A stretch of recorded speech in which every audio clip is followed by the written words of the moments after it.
Official যে ঝামেলা এটা আমাদের বাসায় ভাই কখনোই বলতো না, এটা ভাইয়ের মধ্যেই রাখতো। ওই বিষয়ে আমাদের কিছু বলতো না, কিন্তু আমাদের বাসায় আমরা খুবই সুখী পরিবার ছিলাম ভাই। ওনাদের খুবই ছোট্ট ফ্যামিলি, 3টা ছেলে মেয়ে, ভাই আর ভাবি, ঠিক আছে। খুবই সুখে সংসারই ছিল ভাই। ওনাদের কোনো অভাব অনটন ছিল না, ঠিক আছে, খুবই ভালো।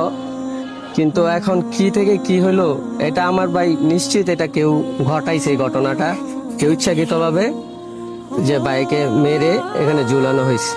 কারণ আমরা যে ভিডিওটা দেখছি ওইখানে পাটা মাটিতে লাগানো ছিল, বাইরে চেষ্টা করলে উঠতে পারতো, কিন্তু কেউ সুইসাইড করলে এইভাবে পা লাগিয়ে কেউ সুইসাইড করে না, ঠিক আছে। সিসি ক্যামেরা আমরা আইসা, আমি যখন ঢুকছি ওই সময় সিসি ক্যামেরা ছিল না।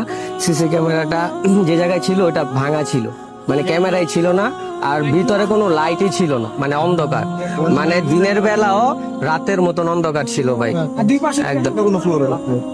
জি, স্টোর ফ্লোরে, ওইদিকে একটা স্টোর ফ্লোর আছে অন্ধকার। না ওইখানে না, বাইরে তো যে অফিসে ছিল ওইটা বাইরে ছিল অন্য অফিসে, আর বাইরে তো ছিল কোম্পানির এজিএম, আর লাস্টটা পাওয়া গেছে অন্য একটা অনেক ভিতরে চিপার মধ্যে।